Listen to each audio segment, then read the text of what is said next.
এমন ভয়ঙ্কর মহামারী ছাগলে বা পশু প্রাণীতে যখন মড়ক লাগে, মুরগির খামারে যখন ভাইরাস ঢুকে মড়ক লাগে, তখন একটা মোরগও বাঁচে না। এরকম ভয়ঙ্কর মহামারীতে পৃথিবী সাফ হয়ে যাবে। পৃথিবীতে যা মানুষ বেঁচে আছে তার অনেক অল্প মানুষ বেঁচে থাকবে। তো রাসূল সাল্লাল্লাহু আলাইহি ওয়াসাল্লামের মৃত্যুর পর থেকে নিয়ে আজ পর্যন্ত অসংখ্য মহামারী হয়েছে। তো যে কোনো মহামারী বড় আকার ধারণ করলেই সাহাবা ইকরাম বা আলেম ওলামা মনে করতেন এটি সেই মহামারী, কিন্তু ভয়ঙ্কর ভয়াবহ মহামারী হবে এটি ঠিক। তারপরে রাসূল সাল্লাল্লাহু আলাইহি ওয়াসাল্লাম বললেন, এমন এক ফিতনা দেখা দিবে যেই ফিতনা আরবের প্রত্যেক ঘরে প্রবেশ করবে। আরবের একটি ঘরও বাকি থাকবে না, খালি থাকবে না, যেই ঘরে এই ফিতনা প্রবেশ করবে না। কিছু আলেম ওলামা ব্যাখ্যা করেছেন এই ফিতনা মোবাইলের ফিতনা, কেউ ব্যাখ্যা করেছেন এই ফিতনা যুদ্ধ বিগ্রহ মারামারি গণ্ডগোল সেই ফিতনা, তথা এমন গৃহযুদ্ধ এবং এমন গণ্ডগোল এমন মারামারি দেখা দিবে যেই মারামারি যেই যুদ্ধে আরবের প্রত্যেক ঘর যুক্ত হয়ে যাবে। আরবের একটি ঘরও মুক্ত থাকবে না, পৃথিবীর সব ঘর নয়, আরবের প্রত্যেক ঘর যুক্ত হয়ে যাবে।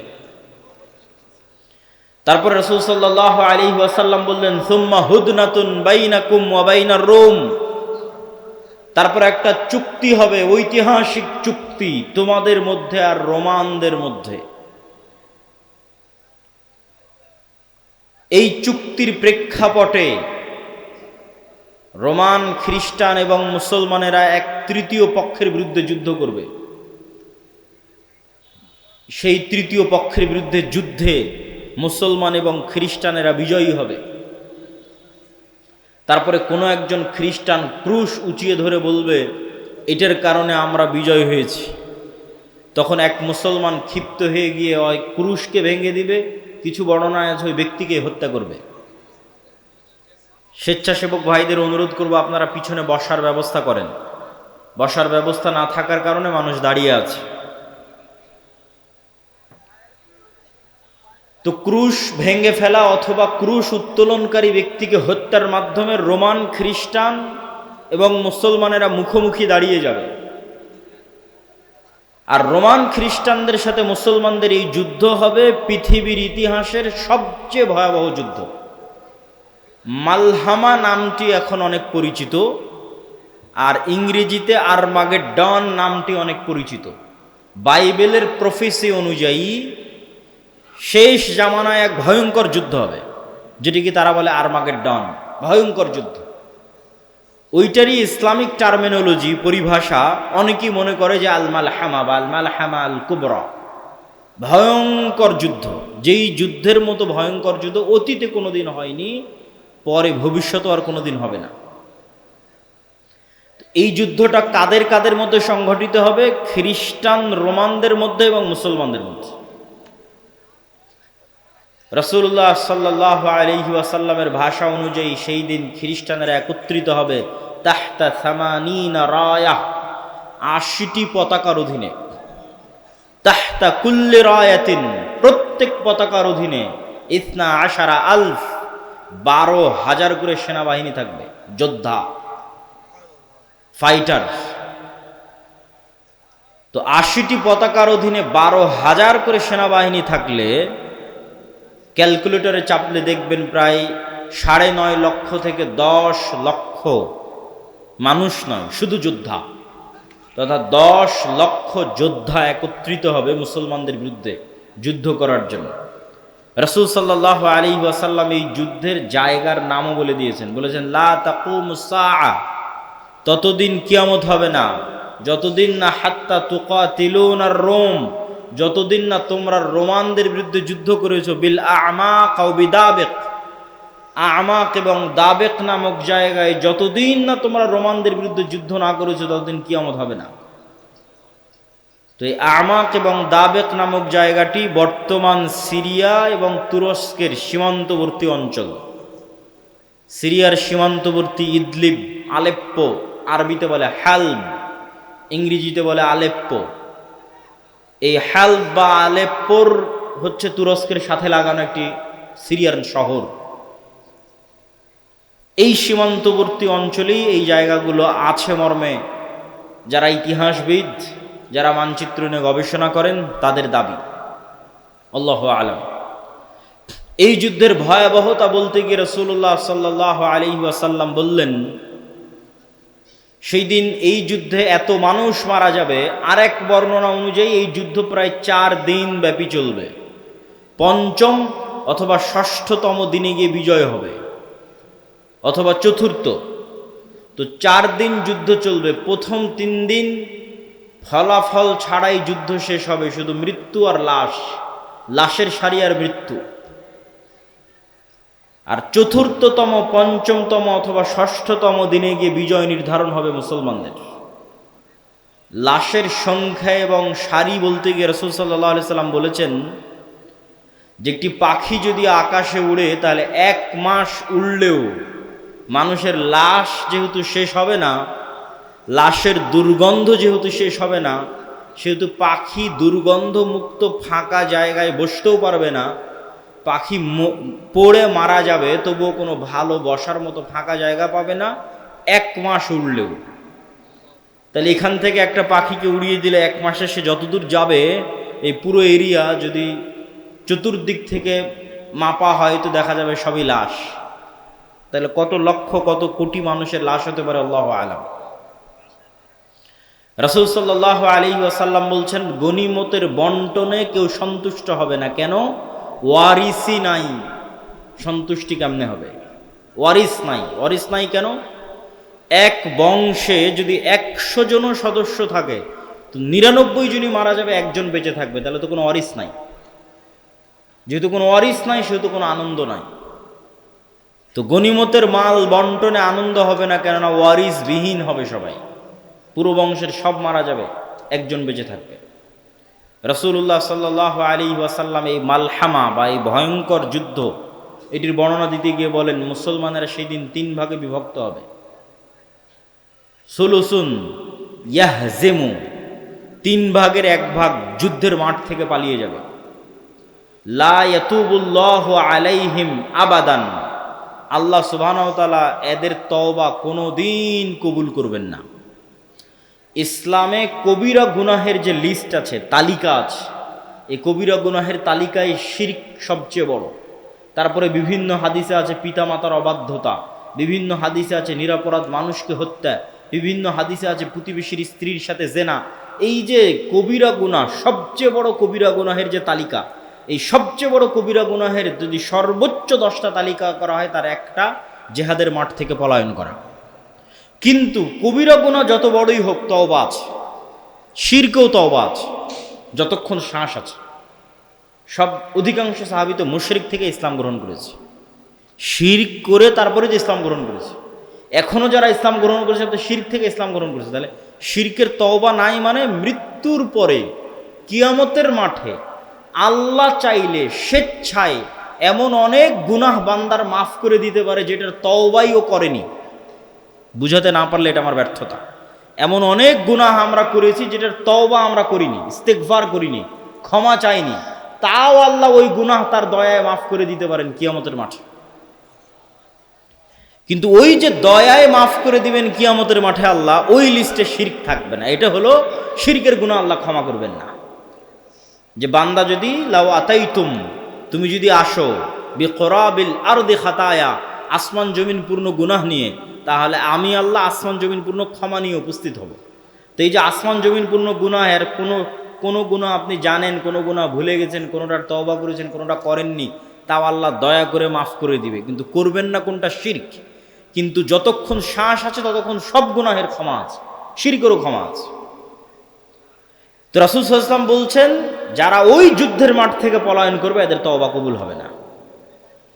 3 ভাগের 1 ভাগ, সুলুসুন, 3 ভাগের 1 ভাগ শহীদ হয়ে যাবে আল্লাহর রাস্তায়।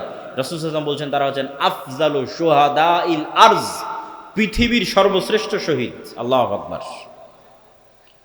তারপরে বলছেন 3 ভাগের বাকি 1 ভাগ, 1 ভাগ তো পালিয়ে গেল, 1 ভাগ মরে শেষ, আর 1 ভাগ তারা বিজয়ী হবে। এরা বিজয়ী হওয়ার পর এই বিজয়ী দল ইয়াফতাতিহুনাল কুস্তুনতুনিয়া, কনস্টান্টিনোপল বিজয় করবে। এই কনস্টান্টিনোপল কুস্তুনতুনিয়া হচ্ছে আজকের তুরস্কের ইস্তাম্বুল, যেটা দীর্ঘদিন তুরস্কের রাজধানী ছিল। এখন রাজধানী আঙ্কারা, কিন্তু ইস্তাম্বুল সবচেয়ে ঐতিহাসিক শহর। সুলতান মোহাম্মদ আল ফাতেহ ইস্তাম্বুলকে বিজয় করেছিলেন।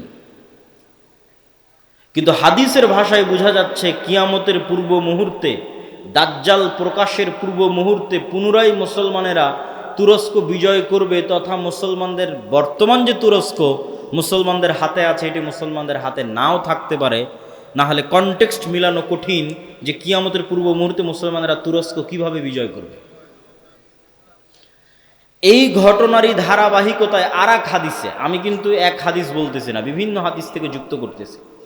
আর এক হাদিসে রাসূলুল্লাহ সাল্লাল্লাহু আলাইহি ওয়াসাল্লাম বলেন, ততদিন পর্যন্ত কিয়ামত হবে না যতদিন না বানু ইসহাকের 70,000 মানুষ, ইসহাক আলাইহিস সালাতু ওয়াস সালামের বংশের, ইব্রাহিম আলাইহিস সালাতু ওয়াস সালামের বংশের 70,000 মানুষ যতদিন না এমন এক শহরে যুদ্ধ করছে, মাদিনাতুন, এমন এক শহরে যুদ্ধ করছে, জানিবুহাল বার ওয়া জানিবুহাল বাহর, যার এক পাশে সমুদ্র আর এক পাশে সমতল।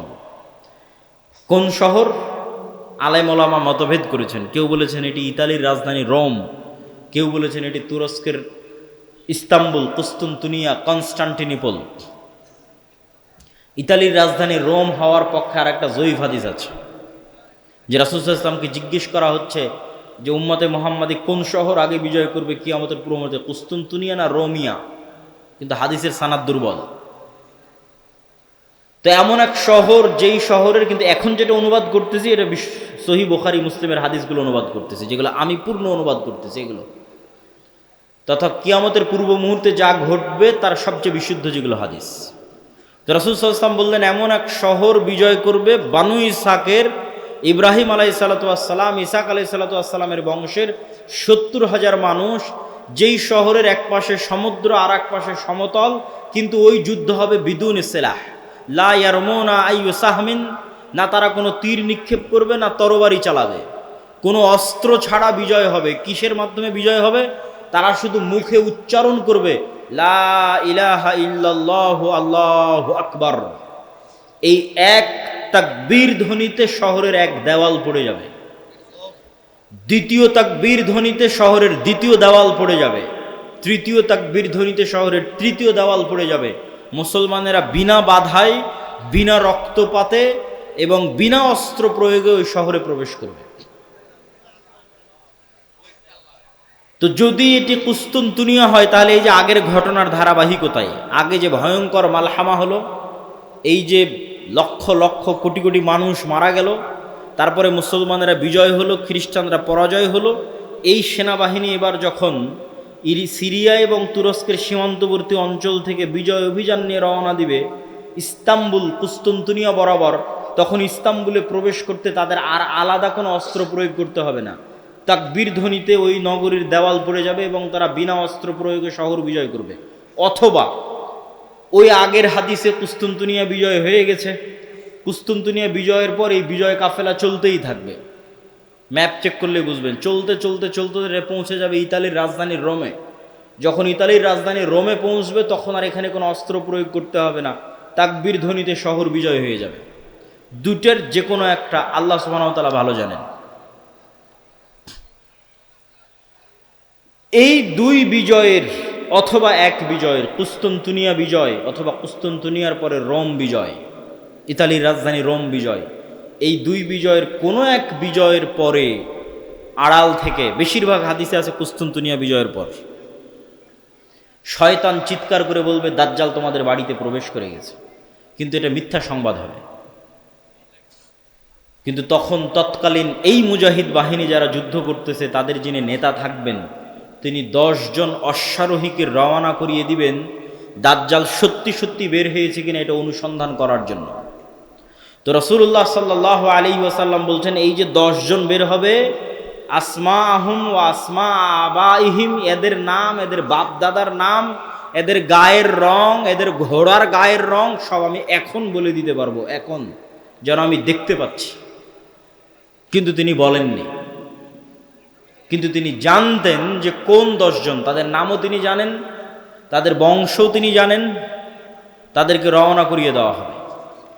এই ঘটনার সাথে আরেকটা ঘটনা যুক্ত আছে যেটা না বললেই নয়। যেই দিন এই মালহামা হবে, এটা ছুটে গেছে বলতে, সেই দিন ওই হাদিসে রাসূল সাল্লাল্লাহু আলাইহি ওয়াসাল্লাম বলছেন, ইয়াখরুজু মিনাল মাদিনা খিয়ারু আহলিল আরজ, মদিনা থেকে যুদ্ধ করার জন্য সিরিয়াতে এসে রোমানদের বিরুদ্ধে যুদ্ধ করবে, এই জন্য মদিনা থেকে তৎকালীন বিশ্বের খিয়ারু আহলিল আরজ, সবচেয়ে আল্লাহওয়ালা তাকওয়াবান পরহেজগার একদল মানুষ বের হবে। আল্লাহু আকবার। তৎকালীন বিশ্বের সবচেয়ে তাকওয়াবান আল্লাহওয়ালা পরহেজগার মানুষেরা তখন মদিনায় থাকবে। তাদের একটা জামাত এই যুদ্ধে অংশগ্রহণ করার জন্য মদিনা থেকে রওনা দেবে। তখন এই রোমান খ্রিস্টান এম্পায়ারের সেনাবাহিনীরা বলবে, মদিনার মানুষ তোমাদের এখানে কাজ কি? খাল্লু বাইনানা ওয়া বাইনাল্লাযিনা সাবাউ মিন্না, আমাদের যুদ্ধ এই সিরিয়ার মানুষদের সাথে, তোমরা আমাদের রাস্তা ক্লিয়ার করে দাও, তোমাদের এই যুদ্ধে বাধা দেওয়ার কি দরকার? অথবা আমাদের মধ্যে থেকে আগের যুদ্ধের ধারাবাহিকতায়, মানে এর আগেও আরো অনেক যুদ্ধ হয়ে থাকতে পারে, ধারাবাহিকতায় আমাদের মধ্যে যারা তোমাদের কাছে বন্দী হয়ে আছে, বন্দী হওয়ার পর তারা তোমাদের দিন গ্রহণ করে নিয়েছে, ওদের সাথে আমাদের যুদ্ধ, তোমরা কেন ওদেরকে বাঁচাতে আসতেছো? এরকম একটা কনটেক্সট হাদিসের মধ্যে আছে। তখন মদিনার মানুষেরা উত্তরে বলবে, আমরা আমাদের ভাইদেরকে একাই ছেড়ে দিতে পারি না, অতএব এই যুদ্ধে আমরা অংশগ্রহণ করবই করব। এখানে ভাইদেরকে বলতে দুটোই উদ্দেশ্য হতে পারে, সিরিয়ার মুসলমানদেরকে অথবা রোমানদের মধ্যে যারা বন্দী হয়েছিল খ্রিস্টান, পরে মুসলমান হয়ে গেছে, ওদেরকে এরা চাচ্ছে নিয়ে নিতে, যে আমরা তো আমাদের লোকজনকেই চাচ্ছি, তোমাদের কি সমস্যা? ওদেরকে বাঁচাতে এরা বলবে, না, আমাদের মুসলিম ভাইদেরকে আমরা একাই ছেড়ে দিতে পারি না। তখন ওই যুদ্ধ হবে। তো এবার এই যে 10 জন অশ্বারোহী রওনা দিল দাজ্জালের অনুসন্ধানে, দাজ্জালকে খুঁজতে, তখনও দাজ্জাল বের হয়নি। তো কিন্তু মুজাহিদ বাহিনী হতবিহব্বল, তটস্থ, হতভম্ব হয়ে যাবে। কেননা দাজ্জালের ফিতনা পৃথিবীর সবচেয়ে বড় ফিতনা। আদম আলাইহিস সালাতু ওয়াস সালাম যেই ফিতনায় পা দিয়ে জান্নাত থেকে বের হয়ে গেছেন, ওটাও ফিতনা। আল্লাহ বললেন, এই গাছের নিকটে আসিও না, এই গাছের ফল খেও না। খেয়ে নিলেন, তো ফল খেতে নিষেধ করাটা ফিতনা। খেয়ে নিলেন, ফিতনায় পড়ে গেলেন, ফিতনা থেকে বাঁচতে পারলেন না। কাবিল হাবিলকে হত্যা করলো, এটাও ফিতনা। নূহ আলাইহিস সালাতু ওয়াস সালামের কওম আগের যুগের সৎ কর্মশীল পরহেজগার বান্দাদের মূর্তি বানিয়ে পূজা করতে লাগলো, ওটাও ফিতনা।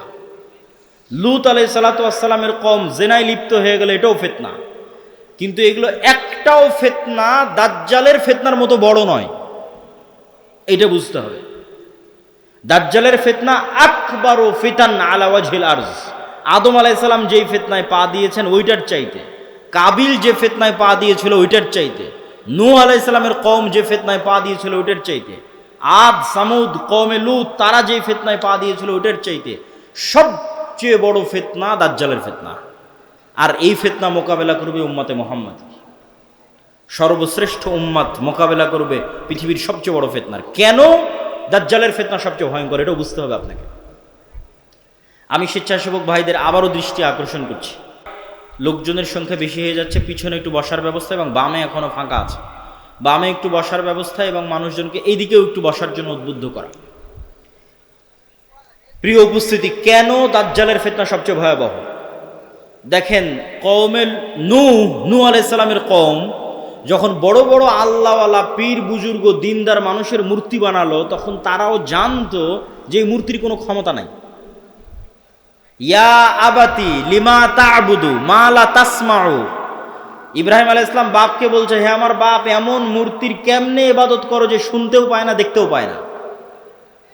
তাহলে আগের যুগের মানুষ যে মূর্তির ইবাদত করতো অথবা এখনো করে, তাদের সাথে কোরআনের যে তর্ক বিতর্ক, এই তর্ক বিতর্কের মানদণ্ড হচ্ছে, তোমরা যেই সমস্ত বাতিল ইলাহের পূজা করো এদের রব হওয়ার ক্ষমতা নাই।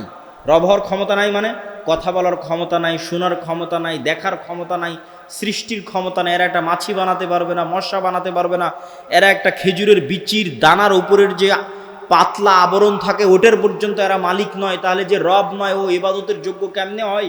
রব তো আমি, আসমান জমিন আমি বানিয়েছি, সূর্য চন্দ্র আমি বানিয়েছি, ইবাদত আমার করো, এই দিয়ে কোরআন পরিপূর্ণ। এটা মানুষের বুঝতে সহজ যে এর ক্ষমতা নাই, কেন এর ইবাদত করব। কিন্তু এই কনটেক্সট অচল হয়ে যাবে যখন দাজ্জাল আসবে। কেন দাজ্জাল রব যা যা করতে পারে তার প্রায় সব কিছুই করে দেখাবে।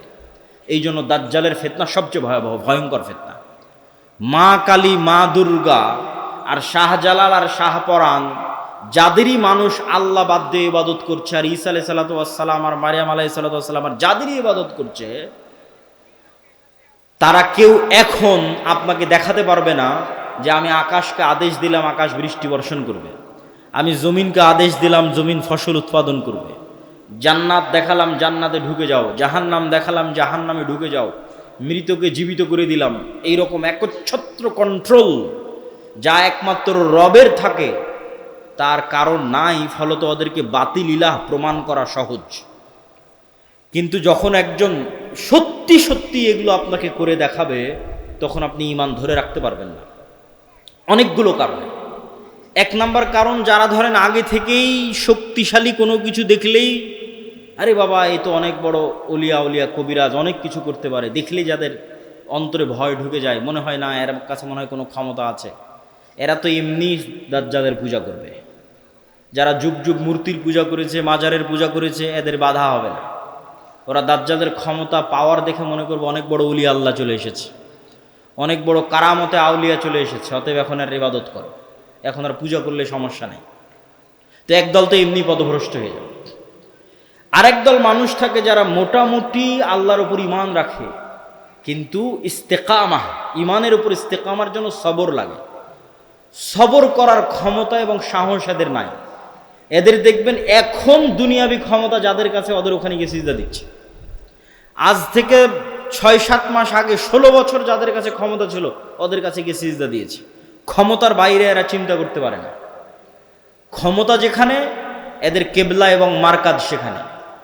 এবং আপনি যদি নিজের জায়গায় দাঁড়িয়ে চিন্তা করেন, আজকে তেলের যে সংকট, আমি দাজ্জালের ফিতনার ভয়াবহতা বোঝানোর জন্য আপনাকে বলতেছি, তেলের যে সংকট, মাঝে মধ্যে আমার মনে হয় আল্লাহ আমাদের ফিতনা থেকে হেফাজত করুক, যে এখন যদি কেউ এসে বলে আব্দুল্লাহ তোমার গাড়িতে তো তেলের দরকার, তো এইটা করলে তোমাকে তেল দেওয়া হবে, ধরো তুমি আর 500 টাকা বেশি দিলে তেল দিয়ে দেবো, বা তুমি এই অপরাধটা করলে তোমাকে তেল দিয়ে দিব। তো কত মানুষ হল ঠিক আছে ভাই সমস্যা নেই, আমার গাড়িতে তেল দেন আমি করে দিচ্ছি। তেমন কোনো একটা দেশকে যদি বলা হয় যে সব তেলের কন্ট্রোল আমার হাতে, এটা করো তেল পাবা, নাহলে কিন্তু আবাদও বন্ধ হয়ে যাবে। আমরা মনে করি তেল মানে দিয়ে শুধু গাড়ি চলে, পেট্রোকেমিক্যাল থেকে সকল সার উৎপাদন হয়, সব কোনো সারই আর তৈরি হবে না। তো সার না হলে আপনি চাষ করবেন কি দিয়ে? স্যালো মেশিন স্টার্ট না দিলে পানি তুলবেন কোথায় থেকে? তো তেল মানে শুধু গাড়ি নয়, সবই এখনকার আধুনিক সভ্যতার সবই তেল। তা আমি তেল দিব না আপনাকে, তা আপনিও বুঝতে পারছেন যে আপনি সবই করে ফেলবেন তেল নেওয়ার জন্য।